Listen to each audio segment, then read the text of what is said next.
JD. Ang kwentong ito ay hango sa totoong buhay. Mula ito sa isa nating kabayan na itago na lamang natin sa pangalang Mang Karding. Taong 1970, probinsya ng Panay. Lumaki sa hirap si Eddie kasama ang ama na si Mang Karding. Paghulma ng bangko at papag ang kinabubuhay. Sa kawalan ng sapat na salapi, hindi pinalad makatungtong sa paaralan. Isa pa, may diferensya sa pisikal na kaanyuan. Putol ang kaliwang braso kaya mahirap makipagsabayan sa mga normal. Kaya hindi siya lumalabas ng tahanan. Husga at kutya na mismo ang lumalapit. Gayunpaman, para kay Mang Karding hindi dahil may kapansanan, isa ng mababang uri. Minsan ito pa ang pinagpala sa lahat. Kinukonsidera ang anak sa kadaylan ng may abilidad na hindi kayang taglayin ng normal na tao. Maging siya, wala ang katangian na ito. Ang abilidad na ito ay natuklasan noong edad 5 pa lamang. Maagang namayapa ang asawa kaya siya ang nag-alaga mula noon. Kasakasama saan man magpunta. Gabi man o abuti ng bukang liwayway sa daan.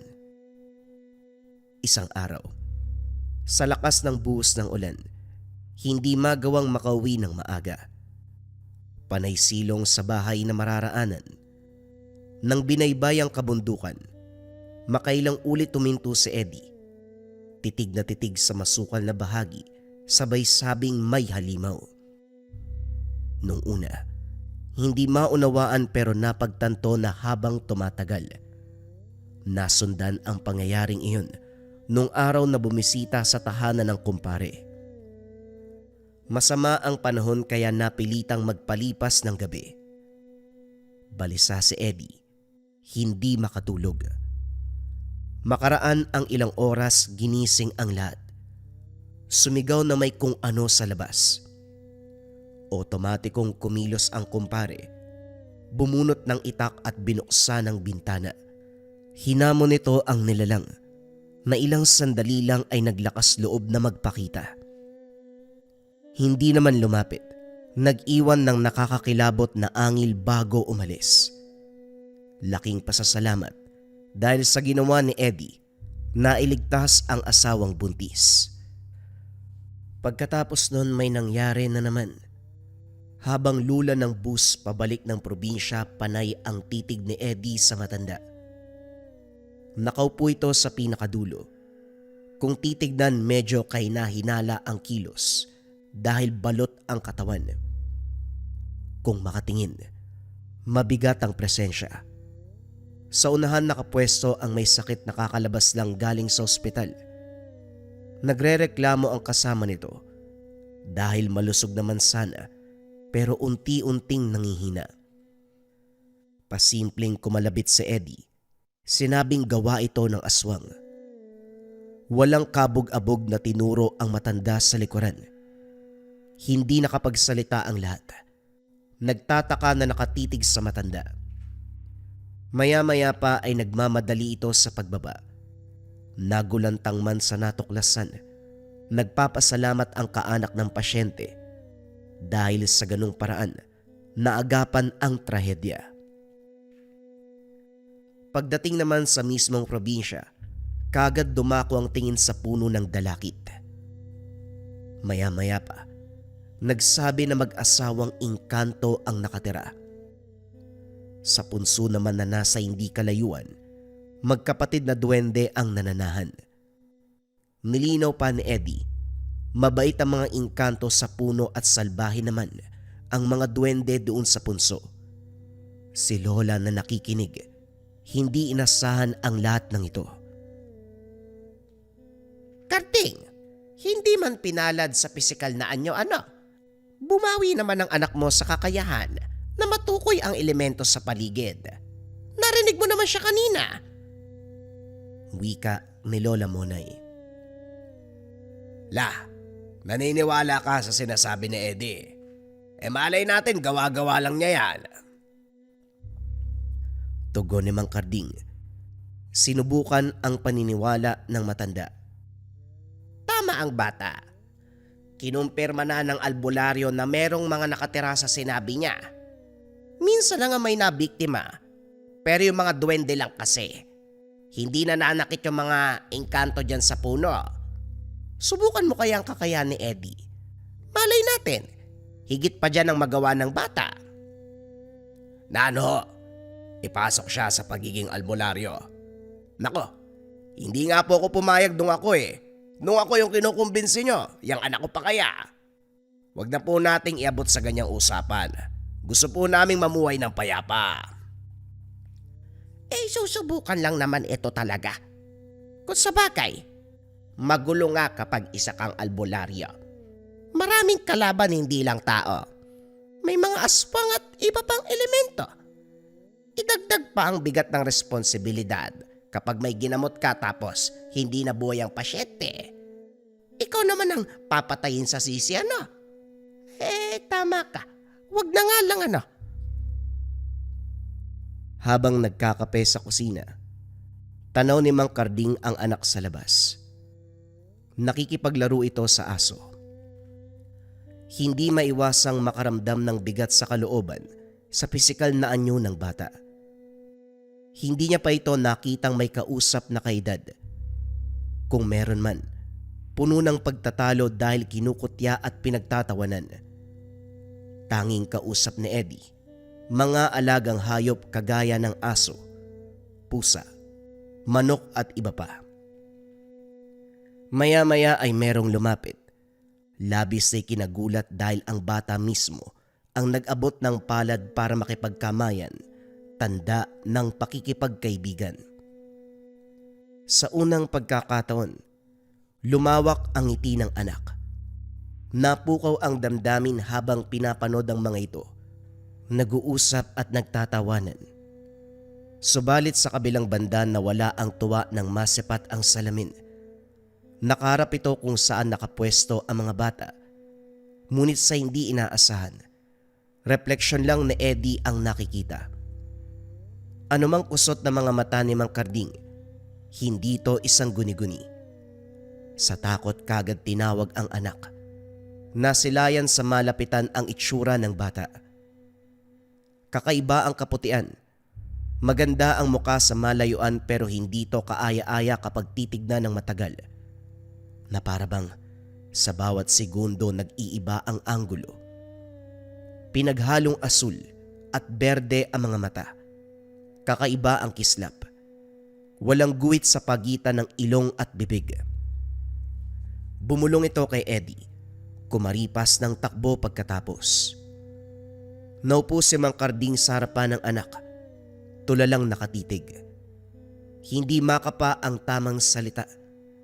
Maya-maya pa, binasag ni Eddie ang katahimikan. Engkanto po siya. Anak na mag-asawang elemento dyan sa puno ng dalakit. Gusto niya ako maging kaibigan eh. Tay, pwede po ba tayo magtagal dito? Gusto ko rin kasi siyang kalaro eh. Kasi naiintindihan niya ako. Napabuntong hininga si Mang Karding. Para mabawasan ang kilabot, hindi sinagot ang anak. Pinapasok ito ng tahanan. Matapos ang ilang sandaling pag-iisip, tinitigan ang puno ng dalakit. Habang tumatagal ang pagmamasid dito, mararamdaman ang bigat ng presensya na parabang may nakatingin mula sa itaas ng puno.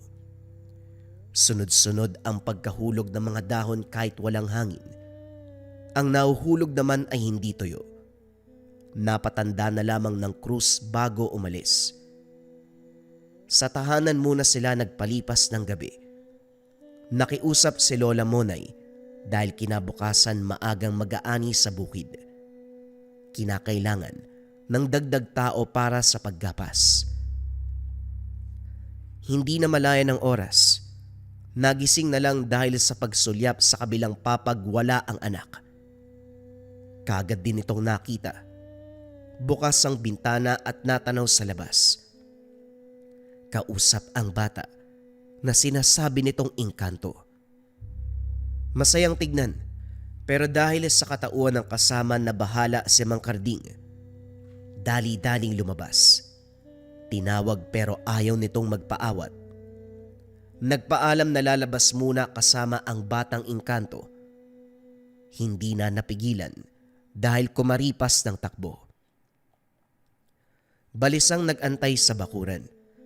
Kinilabutan sa paligid sa pakiramdam na may nakatingin. Nahihiyang gisingin si Lola Monay kung kaya't nagtiis na lamang. Hindi rin nais pumasok nang wala pa ang anak. Lumipas ang oras. Hindi na malayan kung gaano katagal nag-antay. Ang mas napansin ay walang tigil na pagsutsot. Hindi naglaon buong pangalan ang tinawag. Kasabay nito ang pakiramdam na nahihilo. Umikot ang tingin. Bumigat ang ulo. Hindi naman natumba. Parang kusang gumalaw ang paligid. Hindi nagtagal may humipo sa ulo pababa sa braso. Walang tao sa malapitan, kaya nag-iba ang kutob ni Mang Karding. Kagad ding napukaw ang atensyon nang bumalik si Eddie. Ayaw pansinin ang masama nitong titig sa paligid. Ilang ulit lumingon bago pumasok ng tahanan. Tay, hindi po muna ako matutulog para may umaaligid eh. Huwag po kayo mag-alala. Akong bahala. Duwende lang po yan. Ano? Duwende? Ano ba sinasabi mo, anak? Pwede ba awat tayo sa takutan, matutulog na tayo? Halika na, tama na yung mga sinasabi mo. Meron nga pong umaaligid, tay. May napansin ka ba kanina? Hindi na lang sana kayo lumabas oh. Nilapitan ka po tuloy. Napabuntong hininga na lamang si Mang Karding. Hindi na kaya pang makipagsabayan sa anak dahil lalo lang kinikilabutan sa salita nito. Magdamag gising, binabantayan ang takbo ng paligid. Kinabukasan maaga sa taniman si Mang Karding at Lola Monay. Marami na rin ang mga magsasaka. Kanya-kanya sa gapas ng palay. Isa sa umagaw ng atensyon ay ang matandang lalaki. Tahimik itong nakaupo sa bato habang tumitingin sa paligid. Nung una, inisip na isa sa kasamahan, subalit laking gulat nang may inamin si Lola Monay. May nakita ka bang matanda? Huwag mong pansinin kasi lalapit yan. Para malinaw, hindi siya kagaya natin. Huwag na natin pabain ang usapan ah. Naunawaan mo na ko nung sinabi ko. Hindi na nag-usisa si Mang Karding. Bumalik si Lola Monay sa trabaho. Inutusan na rin siyang atupagin ang mga gawain. Gayunpaman, panay sulyap sa pwesto ng matanda. Dito nalinaw na kakaiba ang dating. Nagdudulot ng hindi maunawa ang pakiramdam. Napansin na rin siya nito, kaya nagmamadaling yumuko. Makaraan ang ilang sandali. Natigilan ng makita ang anak na nakikisalamuha sa matanda. Kung titignan, aakalain mo na matagal nang magkakilala. Walang pagdadalawang isip na lumapit si Mang Karding, pero hindi naabutan ang matanda. Lumakad na ito. Pinawi si Eddie at sinabing sa tahanan na lamang mag-intay. Habang inaayos ang mga palay sa kamalig, hindi maiwasang magtanong. La, tungkol po pala sa sinabi niyong matanda, ano pong hindi katulad natin? Anong klaseng tao ba siya? Tumingin sa paligid ang matanda bago sumagot. Na para bang ayaw marinig ng iba ang tungkol dito. Sa kakilala kong albularyo, nalaman ang bagay na to. May gumagalang elemento na nagpapanggap na matanda. Kahit ako nakita ko eh. Payo ng albularyo, huwag pansinin para hindi lapitan. Kapag nagkataon may kalalagyan, swerte na lang daw kung magiging mabait. Paano kung masama? Kaya sabi ko sa inyo, huwag nyo nang papansinin. Hindi nagsalita si Mang Karding. Nagpaalam para punta ng anak. Nakita itong naglalaro kasama ang aso. Kagad binalaan tungkol sa matanda. Kaso nagpupumilit ito na walang masamang intensyon. Ilang ulit nagkasagutan hanggang sa natigilan sa pakiusap ng bata. Hindi siya sumagot pero namalaya na lang nakakaiba ang kilos ni Eddie. Naantala ang pag-uwi sa kadahilanang nagkaroon ng karamdaman si Lola Monay. Walang kasama kaya piniling manatili muna. Habang inaalagaan ni Mang Karding ang matanda, may inatupag naman ng anak. Madalas itong lumalabas sa gabi. Bukang liwayway o hindi kaya umaga na ang balik. Sa tuwing tatanungin panay dahilan, hindi rin maunawaan ni Mang Karding. Sa tuwing papagalitan ang anak, may hilo. Bibigat ang kalooban na parabang may puwersang nagpapatahimik sa kanya. Naging ganito ang sitwasyon sa loob ng ilang linggo. Nang tumagal, napagtanto na hindi na tama ang nangyayari. Hindi na rin makausap si Eddie dahil palaging wala. Sa puntong ito, ilang gabi ang lilipas bago umuwi. Naghinala, kaya inabangan. Napatayo si Mang Karding. Hindi na inintay na kumatok ang anak at kagad pinagbuksan ng pintuan. Nagulat si Eddie nang makita siyang gising. Yumuko. Tahimik na pumasok. Bago magtungo ng silid pinigilan ng ama. Kumaglakwatsa ka, parang pinayagan kita. Kailan mo ba sinimula ng ugali yan? Hindi mo na narespeto ang desisyon ko. Umaalis ka lang kapag gusto mo. Saan ka galing ha? Huwag mo ikaila. Alam kong nakipagkasundo ka sa nilalang dyan. Natigilan si Mang Karding sa biglang pagsakit ng ulo. Nagsimula na naman ang pakiramdam dahil sinermonan si Eddie. Tatay, hindi naman po ako naglalakwatsa. May mahalaga po akong ginawa. Ang importante, umuwi ako ng ligtas. Umuwi ka nga pero ito ang inaasahan ko eh. Sasakit na naman ng ulo ko. Talaga bang baliwala na lang ang salita ko? Mag-impake ka. Uwi na tayo. Mula nang dumating tayo sa lugar na ito, nag-iba na ang ugali mo. Tay, natagpuan ko yung sarili ko sa lugar na to. Sa totoo lang, ayaw ko nang bumalik sa atin pagkatapos maranasan yung mga bagay na nagpapasaya sa akin.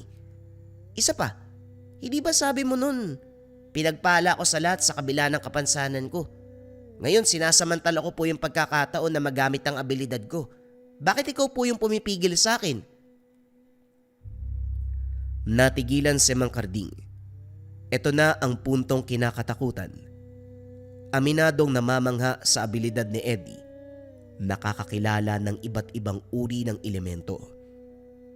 Kaso nga lang, hindi maisip na abot sa punto na pangangatawanan ang kakayang ito. Kagad tumutol at binalaan ang anak. Kaso nga lang, buo na ang pagpapasya ni Eddie. Lalong natahimik ng ilabas ang bata ang isang bagay. Kung titignan ay may hahalin tulad sa kahoy na parang bato. Kulay itim, makintab, kakaiba ang kislap. Pinawakan sa kanya pero sa loob lamang ng isang segundo dahil biglang lumayo matapos maramdaman ang puwersang animoy kuryente. Sa pagpapaliwanag ni Eddie, ito ang gamit na binigay ng matandang elemento. Inamin din ng bata ang kaganapan sa nakalipas na araw. Natameme nang malaman na tumutugis ng aswang. Tuwang-tuwa pa habang nagkikwento ang bata pero hindi si Mang Karding. Pinutol ang usapan. Inutusan ito na matulog na lamang. Naiwan ang ama na labis ang pagsisisi. Sa sobrang abala sa pagbabantay kay Lola Monay, hindi na malayan ang kinasangkutan ng anak. Hindi naman sa sinisisi ang matanda. Sadyang kinulang si Mang Karding sa oras para isabay ang pagbabantay sa mga ito. Nang magising si Lola Monay, pinaliwanag ang nangyari kay Eddie. Napailing na lamang dahil imbis na magpayo, hinikayat siya, nahayaan ang anak sa tinatahak nitong larangan. Dagdag pa ng matanda, kinakailangan pa itong suportahan para magawa ng maayos ang misyon. Hindi nagustuhan ng pag-uusap, kaya pinutol na lamang ni Mang Karding. Umalis siya. Tumambay sa taniman. Tumagal doon ng ilang oras hanggang sa napukaw ang pansin sa paglitaw ng matanda. Hindi nakaligtas sa pagtawag nito. "Huwag kang matakot, Karding. Nauunawaan ko ang takot mo. Lalo pa hindi tayo nagmula sa iisang mundo. Pero sinisiguro ko na nasa mabuting kalagayan ang anak mo. Isa siya sa libo-libong taong biniyayaan ng ganitong klase ng kapangyarihan. Ipinanganak siyang likas ang abilidad pagdating sa pagtukoy sa elemento't aswang. Ang ginawa ko ngayon ay gabayan siya, bigyan ng karagdagang gamit at para alam mo, mapapadalas ang laban kaya wag mong ipagtaka kung mawawala siya ng ilang gabi." Sasagot sana si Mang Karding pero paglingon wala na ang matanda. Hindi narinig ang yabag o anumang ingay. Kagaya ng sedami nito. Gabi-gabi ang paglabas ni Eddie. Sa tuwing ihahatid ng tanaw, walang kasama. Pero pakiramdam ni Mang Karding hindi ito nag-iisa. Kung minsan kasi, may kinakausap na hindi nakikita. Hinayaan muna ang anak. Nakinig sa bawat kaganapan. Isang gabi, sinalubong ito dahil pasuray-suray na naglalakad. Napagtanto na nagtamo ng pinsala sa katawan. Nagtaka dahil wala naman itong sugat pero ang daing animoy naghihingalo. Pinagpahinga ng ilang sandali. Sa kabutihang palad ay bumuti rin. Hindi nakapagpigil sa Mang Karding. Inusisa ang pinagagawa ng anak. Hindi pinagkaita ng katotohanan. Inamin ni Eddie ang nangyari. Kung sino ang nakakasalamuha, kung anong halimaw ang nakalaban. Kinilabutan si Mang Karding. Sinabing aswang, duwende, at iba pang masamang elemento. Nang tanungin kung paano napuksa, ang sagot nito, dahil ginagabayan siya ng kaibigan, isama pa dito ang kapangyarihan ng punyal at ang ginagamit na mutya ng dalakit. Tumutukoy sa bato na ibinigay sa kanya. Dagdag pa, tinawag na dalakit dahil nagmula sa puno ng dalakit. Nang kumpirmahin kung sino ang matandang elemento, ito ang engkantong lalaki sa puno. Ito na rin mismo ang nagpanggap na matanda. Mababaliw ako dito eh. Kung ganon, nakikipaglaban ka sa mga elemento't nilalag. Eh di hindi ka ba natatakot, halimaw yon? Eh paano kung mapuruan ka nila? Paano kung mamatay ka? Paano kung hayaan niyo po akong gawin ang gusto ko, tay? Tay, hindi na po ako bata. Huwag niyo po akong ituring na parang 5 anyos. Ilang taon na po ako. Mulat na ako sa realidad, lalong-lalo na sa kababalagan. Nauunawaan ko nag-aalala kayo pero sinisiguro ko, walang masamang mangyayari. Pangako po yan, tay. Napabuntong hininga si Mang Karding. Wala nang magawa. Buo ang pasya ni Eddie. Sa katunayan, hindi makapaniwala na sa paglipas ng taon, hindi na namalayan ang edad ng anak. Gayunpaman, bata pa rin ito kung ituring. Sa paglipas ng araw, nagulat na lang si Mang Karding sa nabalitaan. Bumisita sa tahanan ang kakilalang albularyo, si Lola Monay, para suriin ang karamdaman. Mula mismo sa albularyo narinig ang kwento tungkol sa anak. Nang galing sa bayan nito si Eddie, walang takot na inubos ang mga nilalang. Samot-saring papuri ang natanggap. Walang inuurungan. Walang inaatrasan. Lahat ng elemento't nilalang ay hinaharap. Matanong lang po, anak ko lang ba ang nakita nyo? Wala ba kayong napansin na merong sumusunod sa kanya? Meron naman. Hindi mo kailangan mabahala kasi gabay niya yun eh. Malinis ang hangarin ng elemento kaya wala kang dapat ipag-alala. Manong, total, albularyo naman kayo. Sigurado po ba na walang bahid ng kasamaan ng elementong yan? Natatakot ako para sa anak ko eh. Hindi ko nga alam kung paano ko may umabot sa ganitong punto. Tapos ayun siya, nakikipagsapalaran sa mga nilalang. Nako, normal na mag-alala dahil isa kang ama. Sinasabi ko lang, bawas-bawasan mo. Ako na mismo ang magsasabi, isa kong albularyo kaya maniwala at magtiwala ka sa anak mo. Nangangailangan ng katulad niya sa mundong ito. Napabuntong hininga na lamang si Mang Karding.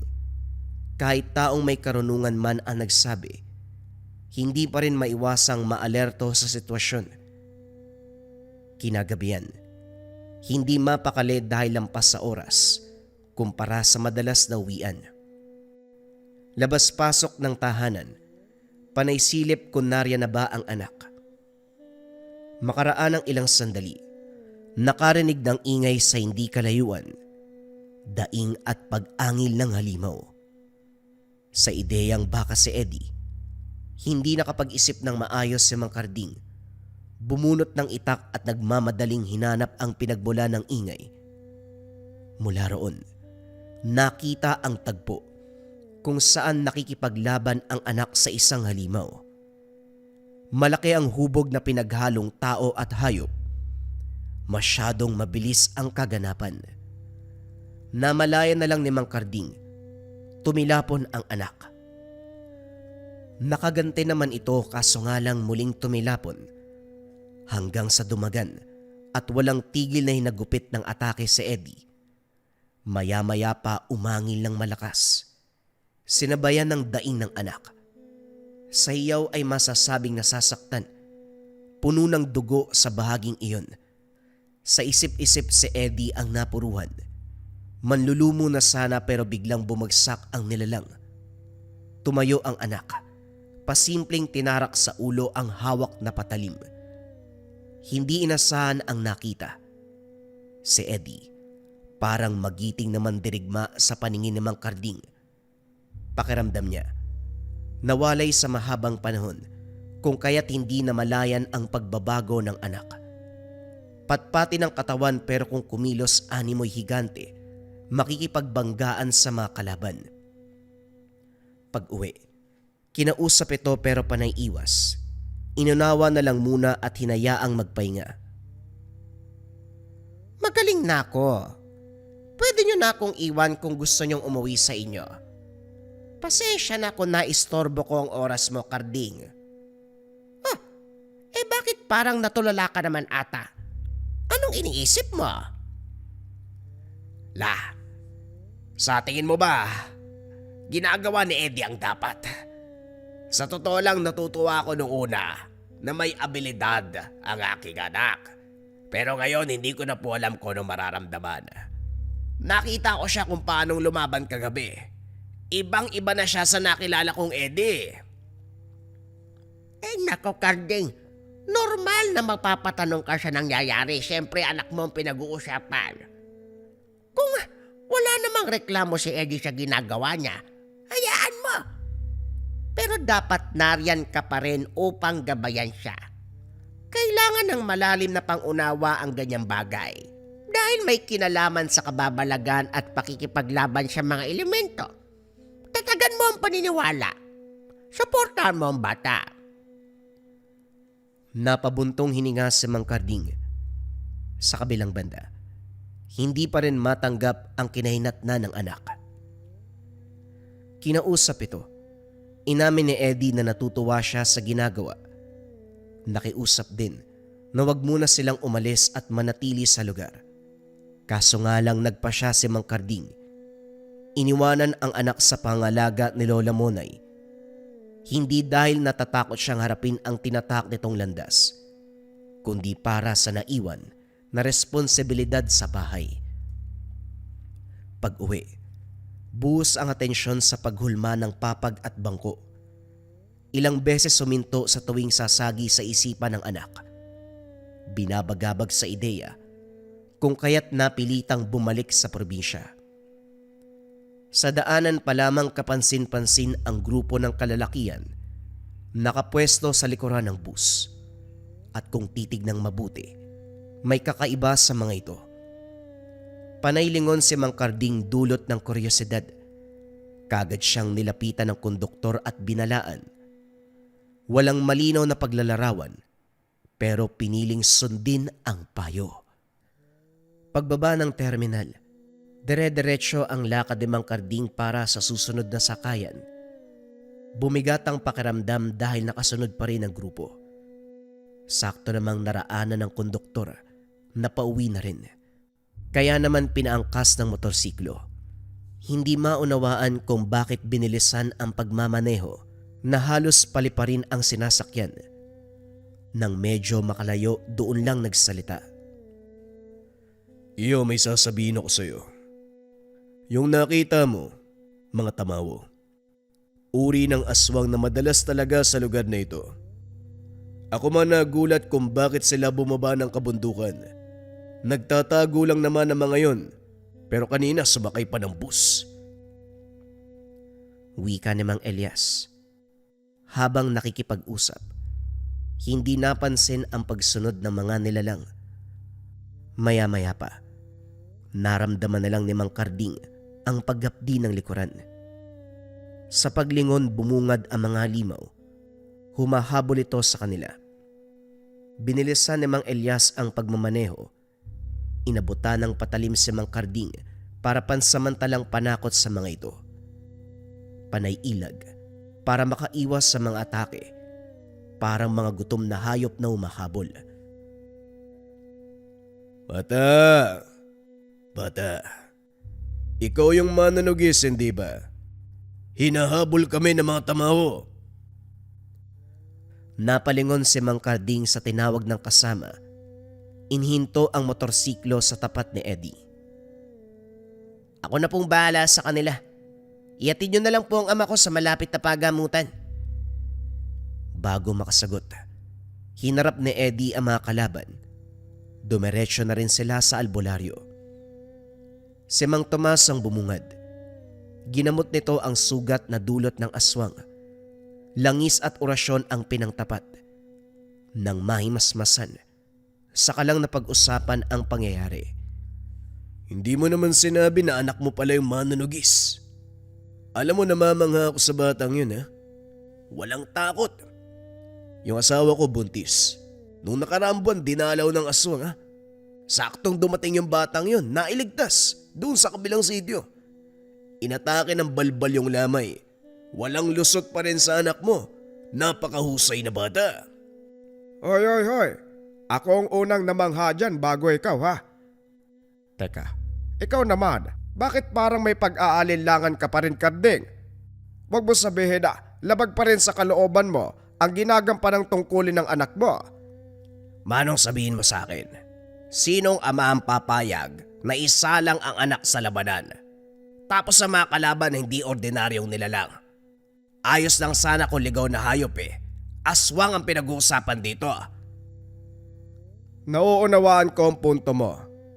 Ama ka kaya nag-aalala din. Iyo, sinasabi ko sa'yo, hayaan mong lumaban ang bata. Hanggat walang reklamo, alam niya ang ginagawa niya. Hayaan mo ang anak mo dahil wala siyang ginagawang masama. Nakakatulong pa siya sa mga tao dito. Malay natin, nakalaan talaga ang buhay ng anak mo bilang tagapagligtas ng taong bayan. Baka ang pagiging manunugis ang kapalaran niya. napabuntong hininga si Mang Carding. Naiintindihan niya ang paiwatig ng mga ito. Sadyang hindi pa rin siya handang tanggapin na isa ng ganap na manunugis si Eddie. Pagdating sa tahanan ni Lola Monay, naroon na ang anak. Nag-aalala ito sa kanya. Sinigurado naman ni Mang Carding na maayos ang kalagayan. Sa puntong ito, masinsinan ang pag-uusap. Nilinaw sa pamamagitan ng tanong kung ito nga ba ang gusto ng anak. Buong puso ang pagsagot. Makikita ring seryoso sa pagiging manunugis, kaya naman nagpa siya. Anak, walang sino mang ama na kayang iharap sa kapamakan ng anak niya. Kung ito man ang gusto mo, Ang makipagsapalaran sa mga hindi ordinaryong nilalang at elemento, wala na akong magagawa. Basta ipangako mo sa akin na umuwi ka ng buhay at ligtas. Ngumiti si Eddie sa bayapos ng yakap. Matapos itong sabihin, nakaramdam ng kagaanan si Mang Karding. Tinuruan na rin ng sarili na huwag masyadong mag-alala. Napapadalas ang pagtatanong kay Eddie upang maunawaan ang kilos nito. Ihatid pa sa daan sa tuwing magpapaalam ng lakad. Habang nakikipagsapalaran ang anak, ibinuhos naman ni Mang Karding ang oras sa pagsasaka. Iniintay rin kung kailan magpapakita ang matandang elemento. Subalit hindi na ito nagilap. Kahit doon man sa puno ng dalakit, hindi na maramdaman ang presensya ng engkanto. Sa paglipas ng mga araw, madalang umuwi si Eddie. Nagpaalam naman ito. Sinubukan na rin ng Mang Karding na huwag mag-alala sa takot na lamunin ng emosyon. Gayunpaman hindi kinalimutang magdasal, humingi ng proteksyon at gabay para sa anak. Isang araw, may dumayo sa tahanan. Isang lalaki na sakitin ang presensya. Maputla, payat, maputi ang buhok kahit hindi naman matanda. Humingi ng saklolo. Natumbahan ng kahoy ang kasama doon sa kabundukan. Walang naisip na masama si Mang Karding kaya sumama ito. Ganun man ang naabutan. May natumbahan ng puno. Nagpakilala ang mga ito bilang magkapatid na Aga at Bitoy. Nasa edad 17 pero kakaiba ang itsura. Nangangamoy at pisikal na sakitin. Naunawa ng sitwasyon. Ang sabi ng mga ito matagal nang nananahan sa kabundukan matapos iwanan ng mga magulang. Hindi na lang din nila binigyan ng pansin kaya lumaban na lamang sa buhay. Panguhuli ng ligaw na hayop at mga bungang kahoy ang kinakain sa araw-araw. Medyo hirap din sa pananalita. Pinakita ang kuwebang tirahan. Kahit ito man ay nangangamoy. Walang maayos na gamit. Kahit ang magkapatid, walang matinong damit. Sa awa, nagpa siya si Mang Karding na tulungan ang mga ito. Namalengke, nagluto, dinalahan ng iilang damit at gamit. Inaya pang maligo sa kalapit na ilog para kahit papano maging presko. Pero laking gulat dahil parang takot sa tubig. Hindi pinilit. Nanghuli na lamang ng isda. Sa kalagitnaan napansin ang titig ng mga ito. Yung tipong tinginan na anumang oras ay manlalamon. Nang makahuli, kaagad bumalik sa kuweba at siya na mismo ang nag-ihaw. Naisalang sapoy ang iilan. Pagbaling sa natira, napatitig na lamang. Kinakain ng magkapatid ang hilaw na isda. Diretsyong nginangat-ngat, sabay lunok. Inunawa ni Mang Karding ang sitwasyon. Ganon talaga ang kilos kapag matagal na sa kabundukan. Nakalimot sa tamang proseso ng lahat. Pagsapit ng takip silim, nagpaalam siya sa mga ito. Makikita sa muka na hindi nila gusto. Na parabang nais pa siyang manatili kasama nila. Kaso nga lang hindi na pumayag si Mang Karding. Dahil sa paglipas ng mga oras, parabang nadadagdagan ang presensya sa paligid. Kinutuban siya. Nagmamadaling umalis. Kinabukasan maaga pa lang nasa bakura na ang mga ito. Tahimik na naupo sa lupa. Nag-aantay kung kailan siya nagpapakita. Aayain na sanang magkape sa loob pero bago mangyari, kumaripas ng takbo papasok ng gubat. Dumating si Eddie na parabang takot na takot sa kanyang anak. May bisita po ba dito, Tay? May naaamoy kasi ko eh. Tanong ni Eddie. Nilibot ang tingin sa paligid. Nang dumako ang titig nito sa dinaanan ni Aga at Bitoy, malinaw kay Mang Karding ang katauhan ng mga ito. Wala naman. Kung may naaamoy ka, baka may dumaan na hindi pangkaraniwan. Mabuti pa pumasok ka muna para makapagberyenda. Akin ang gamit mo. Nangangamoy din, ay Diyos ko. Anong klase ng aswang ba yung kinalaban mo? Napakatapang naman ng apoy. Tamawo po. Katulad ng humabol sa inyo nung nakaraan. Silang inaatupag ko sa ngayon eh. Masyadong mapangahas. Nananalasa sa bahay-bahay. Maging ang mga magkakahoy sa kabilang bundok. Ilan na nagsabi na sinalakay sila. May napuksa ako, pero hindi lahat. Tamawo, iyo. Balak mo bang ubusin sila? Hindi ka ba natatakot na harapin yung maraming bilang nila? Mag-isa ka lang oh. Baka mapano ka niyan. Marami na po ako nakalaban at napuksa. Ngayon pa ba ako titigil? Wala na pong atrasan to. At saka wag po kayo mag-alala. Kulang man ang kamay ko, protektado naman ako nito. Tugon ni Eddie. Sabay pakita ng mutya ng dalakit. Tumango na lamang siya. Sa sumunod na lakad, inimbita ni Eddie ang ama. Nagulat si Mang Karding. Hindi inasahan ang alok nito. Para na rin maunawa ang lubos ang ginampanan. Walang pagdadalawang isip na pumayag. Unang trabaho, ang paggalugad sa kabundukan. Hinanap ang lungga ng mga tamawo.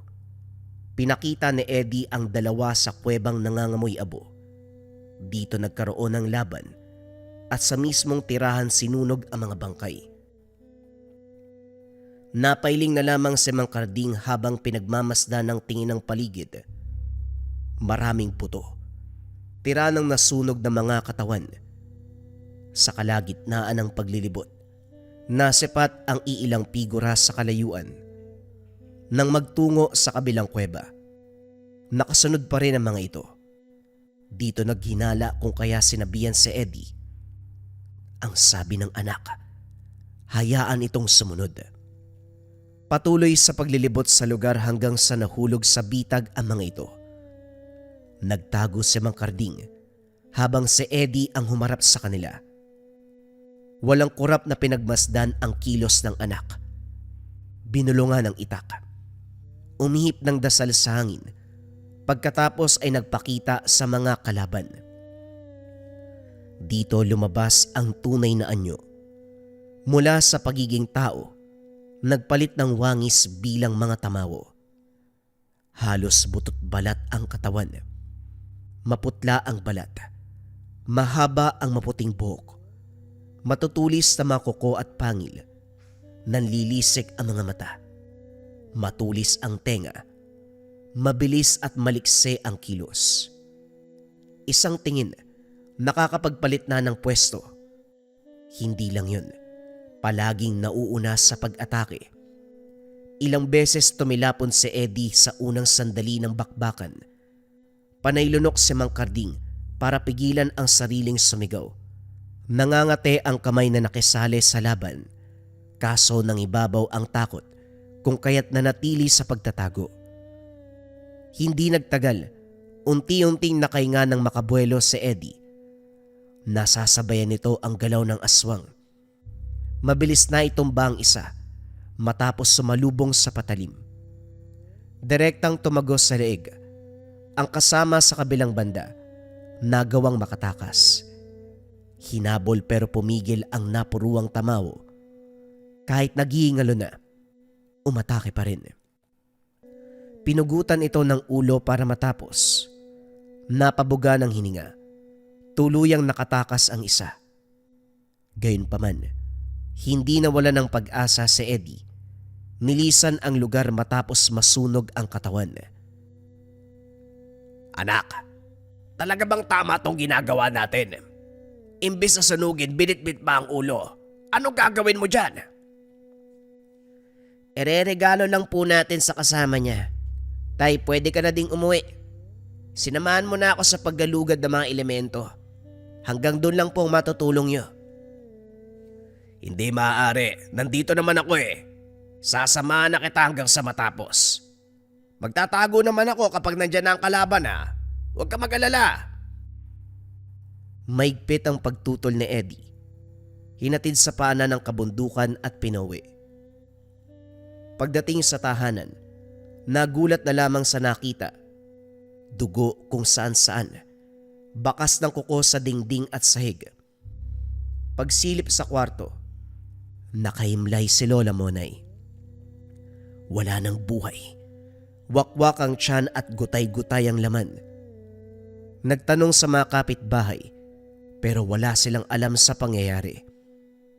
Ang sabi ng karamihan, malamang sa malamang tamawo ang may gawa. Mabilis kumalat ang kaganapan. Nakarating kay Mang Tomas na nagmamadaling bumisita. Napailing na lamang ito nang makita ang bangkay ni Lola Monay. Sinuri ang katawan. Kinumpirma na aswang ang dahilan. Kapag may manunugis sa pamilya, manggagamot o albularyo, huwag nang magtaka kung merong mamamatay. Hindi nalalayong magiganti ang kalaban kagaya ng sinabi mo. Kasalukuyan pang tinutugis ni Eddie ang angka ng tamawo. Malamang ginantihan kayo sa pamamagitan ni Monay. Teka, parang sinasabi mo na kasalanan ni Eddie ah. Hindi naman alam ng anak ko ang nangyari. Wala nga siya nang maganap yan eh. Iho, hindi ganon. Unawain mo ang punto ko. Hindi ba uwi ang anak mo? Kailangan niyang malaman to para may pagiganti ang lola niya. Inantay ang pagbabalik ni Eddie. Ito man kagad nagluksa nang malaman ang kinahinatnan ni Lola Monay. Nagwala. Puno ng hinagpis. Maya-maya pa nagpa siyang galagurin muli ang lugar para hanapin ang tamawong ng biktima. Hindi napigilan ni Mang Karding. Umalis ito. Pinangakong babalik dala ang ulo ng aswang. Habang tumutugis ang anak, hindi mapakali ang ama. Pabalik-balik sa labas. Nag-aantay ng pag-uwi nito. Hindi inasahang mapatingala sa puno. Dito naibuntong ang galit. Sinisisi ang elemento. Dahil kung tutuusin, ito ang nagpasimuno ng lahat. Kung hindi hinikayat si Eddie sa tungkulin, hindi mapapaisip ang bata. Kumuha ng palakol. Handa na sanang putulin ng lumitaw ang matandang engkanto. Huwag kang magkakamali. Baka hindi mo kayanin ang parusa. Huwag sa tahanan ko isisi ang nangyari sa kaanak mo. Hindi dahil pinaslang siya ng aswang, sa gabay ka magagalit. Sinabi ko na sa'yo, binigyan ko ng gamit at gabay ang anak mo. Kagustuhan niya ang nasunod. Hindi sa wala kong kinalaman pero lahat ng ginawa niya ay sariling desisyon. Kagaya ng sinabi ng albularyo, kapag may manunugis sa pamilya, hindi nalalayong mapahamak ang angkan. Alam kong naunawaan mo ang ibig sabihin, kaya wag na nating pabain ang usapan. Ang galing niyong maghugas ng kamay. Nandyan ka lang naman sa puno, hindi ba? Ang lapit-lapit ng tahanan namin. Hindi mo nagawang pigilan ng aswang sa pambibiktima sa lola ko. Laban ito ng anak mo kaya hindi ako pwedeng mangialam. Pwede ba? Unawain mo ang sitwasyon. Huwag kang magkakamali sa pagputol ng tahanan ko. Dahil kapag nagkataon, hindi kita papatawarin kahit sabihin pang ako ang gabay ng anak mo. Huwag ka rin mag-alala dahil sa mga oras na ito, kinakalaban na ng anak mo ang aswang. May paggiganti na ang matanda. Hindi pinansin ni Mang Karding ang huling sinabi. Nang ibabaw sa kanya ang makahanap ng masisisi. Nang hindi magawang maputol ang puno, wala sa sariling naglakad. Masyadong okupado ng galit ang pag-iisip, kaya hindi na malayang napadpad sa masukal na kagubatan. Saka lang napukaw ang atensyon nang marinig ang ingay. Unang pumasok sa isipan ang umalis. Pero nang sumaging baka si Eddie, nilunok ang takot at hinanap ang pinagmulan. Kagaya ng inasahan, Ang anak ang nakita.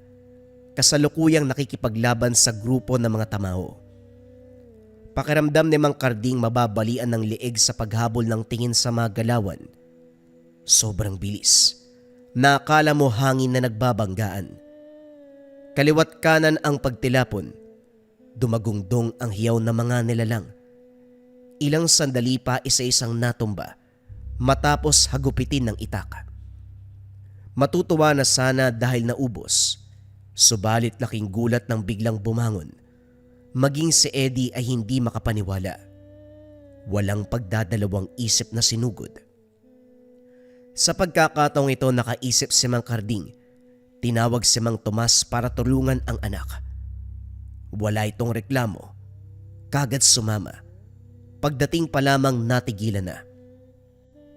Sandali. Parang may mali ah. Bumagsak tapos bumangon. Lumalaban uli. May mali. May mali dito. Sinundan ng tingin ni Mang Karding ang albularyo. Ginalugad nito ang paligid. Hanggang sa tinuro ang nakatago sa hindi kalayuan. Isa itong tamawo na may kung anong ginagawa. Umuusala habang kinukumpas ang kamay. Kinontra ito ni Mang Tomas. Nagpakawala ng orasyon at pinutol ang ritual ng tamawo.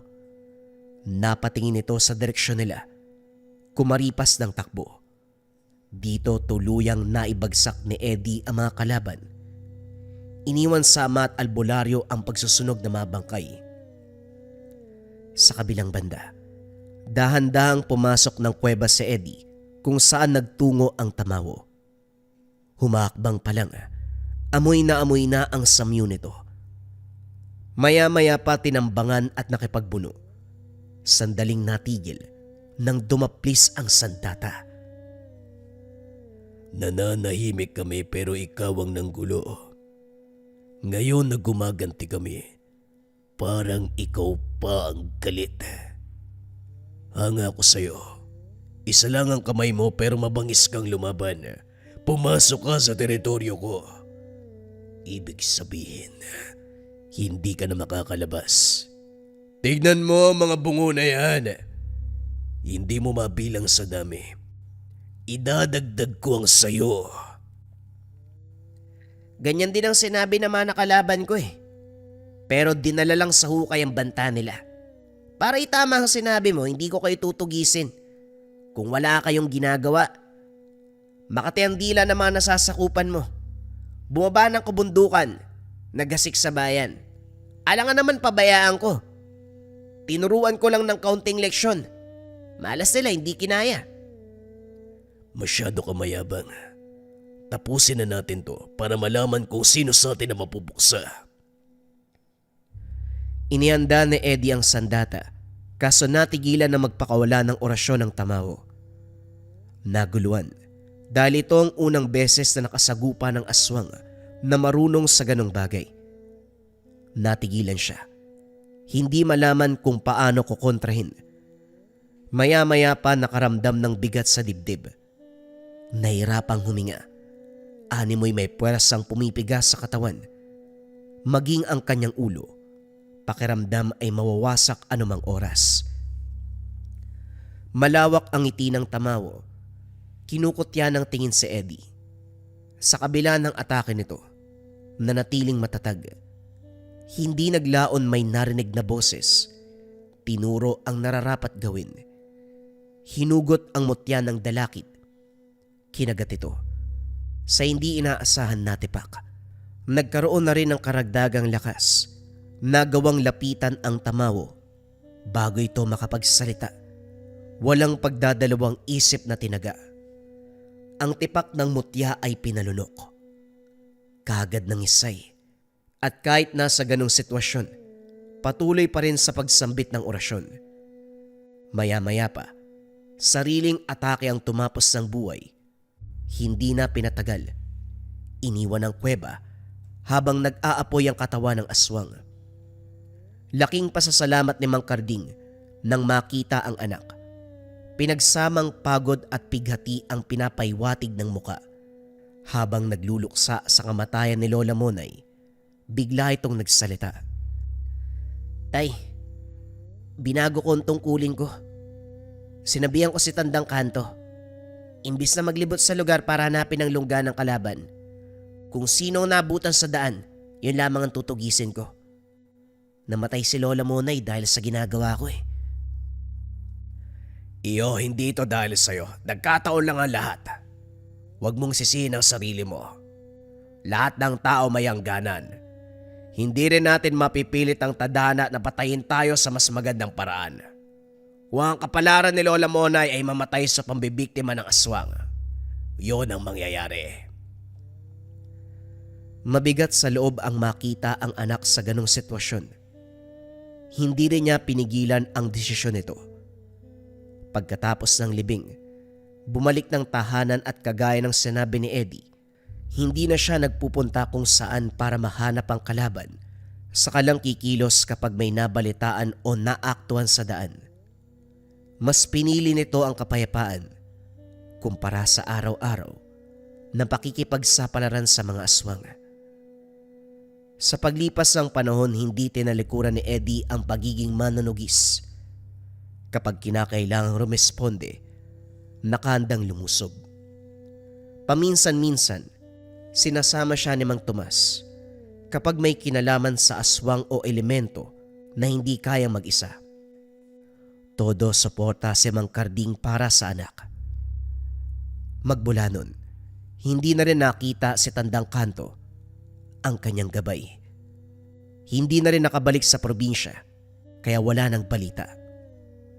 Gayunpaman, dalawang bagay ang gustong ipabot. Una, pasasalamat dahil sa pagpukaw nito ng interes ni Eddie sa gampanin. Pangalawa, kaunting galit at pagsisisi dahil kahit balibalik ta rin man ang mundo, ang elemento, ang punot dulo ng lahat, kabilang dito ang kamatayan ni Lola Monay. Sa kasalukuyan, aktibo pa rin sa tungkulin si Eddie. Walang kupas ang bangis sa pakikipaglaban.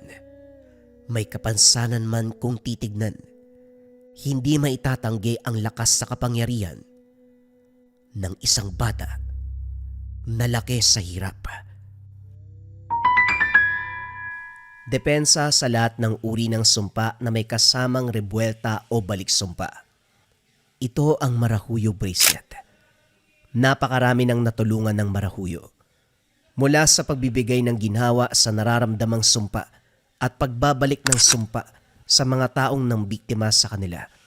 Kung isa ka sa mga taong nabiktima ng kasamaan at kailangan mo ng proteksyon, subukan mo ang Marahuyo Bracelet.